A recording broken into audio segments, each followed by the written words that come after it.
We're the O'Donnell family. This is my wife, Lindsay, my daughter, Quincy. My name is Ejay. We live in University Place, Washington. Been here for about 2 years. Prior to that, lived in Tacoma since 1987. So been here my whole life and love it. Love this community. It's super awesome. Got good friends, literally a rock throw away.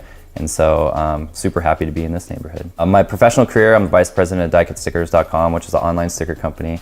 But prior to that, I've been a longtime graffiti artist and designer. This is actually kind of a funny story because friends of mine were like, you gotta come to this party. There's this girl there you'll really like. I was 21, she was 19. I'm like, I was literally in bed, like no joke. And they're just like, no, you have to come. I'm like, I don't want to come. I don't want to get up. They're like, no, you have to show up. And so finally showed up and I walked in and not a joke, like I was like, yep, that is her. And so I introduced myself and all she wanted was macaroni and cheese. Like, so she like literally, I was like, hi, I'm Ejay. And she's like, I'm hungry and I want some mac and cheese. And literally walked away. And so from that point on, it caught my attention. And luckily, because I really loved mac and cheese. You really wanted mac and cheese. Luckily, there was this thing called MySpace at the time. So I found her on MySpace and hit her up on a little DM. I was like, hey, met you at the party. Here's my phone number. We should hang out. And she responded and we hung out literally, I think, a couple of days later. We've come so far. We've come so far, really. But yeah, I mean, that was just, back then, especially being 19 and 21, I can't really imagine it happening much differently back then. So we dated from, July 16th is when we met in 2006. I proposed like 5 years on the dot. So whatever that, 2011. And then we got married in 2012. We went to the fair that year and we took the little photo strip video or camera pictures. And we have one from every single year all the way through. So we have like this progression of just like 19 and 21 tan and rowdy kids. And then like fast forward a few years, it's like calming down and it's like, oh, we're engaged. And then the next one's like baby bump. And the next one's we're married. And then all of a sudden she starts popping up into him. So it's cool. We get to like storyboard our life on like the little 5-panel pictures from the fair, which is pretty cool.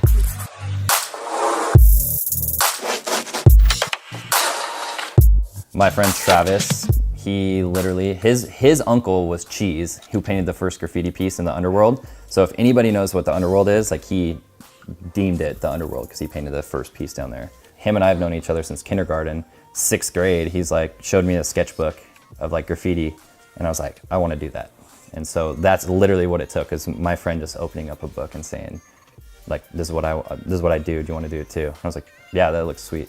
It's just endless possibilities with graffiti. So you take like this basic letter structure, say an A, and you get to flip it. I get to create it into a lens of whatever, or through my lens, I get to create this A and make it look however I want. And then you start adding 3D or drop shadows or multicolor or making it so wild style that you can't even read it. So there's just, I don't know, it just opened my brain up for some reason at that time. And so, I don't know, it was just the letters like drew my attention. There's just a misconception of it because there was like this, if you know like the history of hip hop and how far it goes back, like graffiti was meant to just catch attention for people. And so, I mean, one of the first guys, Cornbread, he literally like put his name around everywhere in New York to get attention of a girl. Like that's what it was for. And that's kind of what it was like the evolution of it. It started there. You can take your name and design it into whatever that you want. And then you got to put it at scale. And so the only place you can find it on scale is on the side of buildings or on subway trains or on railroad trains. And so we always viewed it as an art form. We knew it was illegal, but we weren't into any gang affiliated stuff. Like we stayed away from all the trouble as much as we could, but you're still painting on other people's property.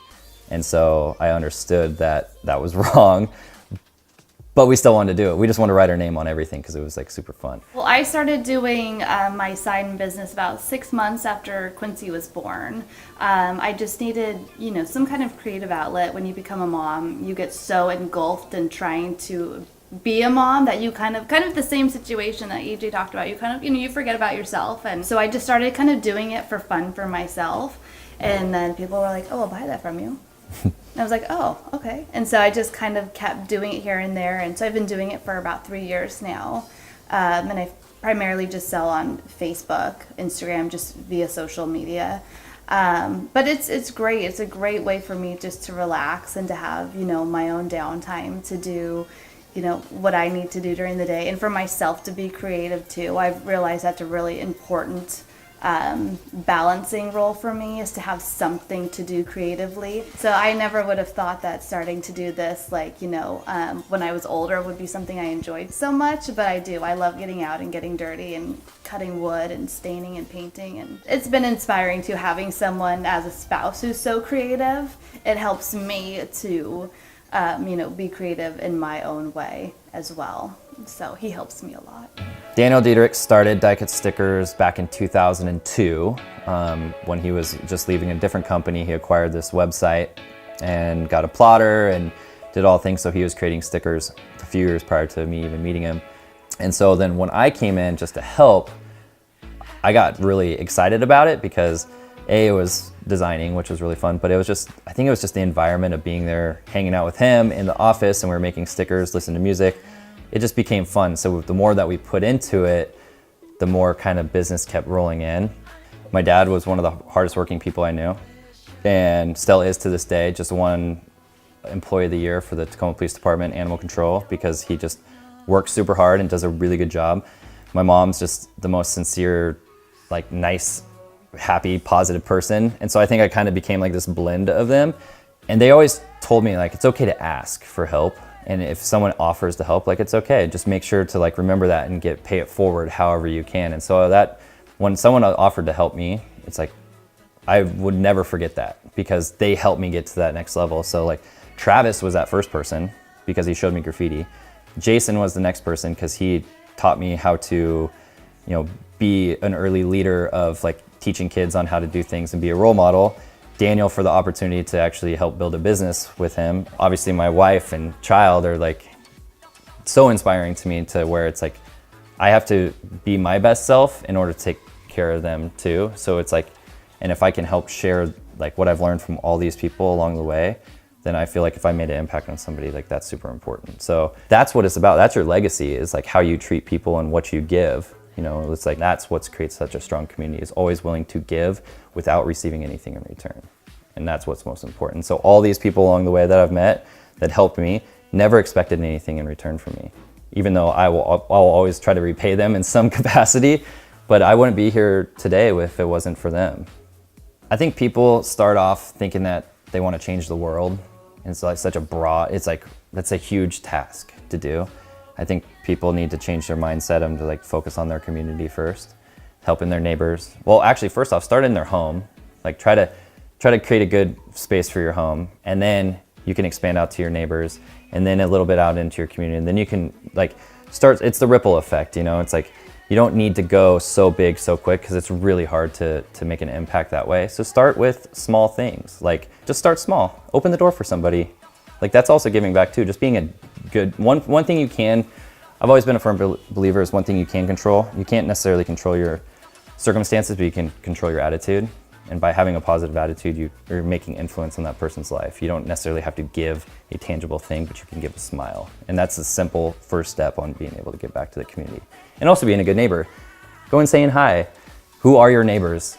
Because if their house is on fire, I should probably know who they are. Like, you know what I mean? Everyone has their own story.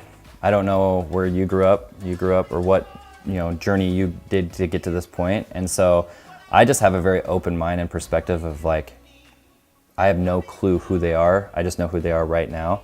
Everyone is unique. And so you just have to listen to their story, what their skill sets are, what journey they had, because you can learn from them too.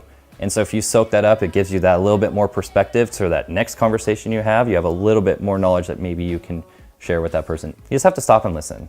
And so I don't care who they are, what they've done, what their journey is up until that point. They may need me right then, right there. I'm there. I'll stop what I'm doing because it's important to listen. Because those people were there for me when I needed them. So I'm just essentially mimicking what others did for me that I can do for others when they need it. So that's kind of how I see it. As long as I have a roof, clothes, and my family, like I'm good. Like it's so simple. And so if I strip away all the surface stuff and just put us in a tent, like I'm still gonna be just as happy, because that's really at the core what matters to me versus anything else. If you wanna be part of the community, you have to be a good neighbor. Like it's kind of one of those, if you want to have good friends, you have to be a good friend mentality. And so you have to be willing to go to them first because at some point you're going to need to call upon them in that friendship. And it happens over and over. And again, it's without expectation. It's like, I'm just here for you because you asked. Yeah, I can help you load that up or take this or whatever. I'll give you a hard time. But to be a good neighbor, it's really just open door policy. Obviously, it's like, how can we make this community so strong? I think it's such a cool place to grow up if you're part of a really good neighborhood. It doesn't matter what neighborhood it is. It doesn't matter who they are, where they came from. It's just be nice. Just be a good human being.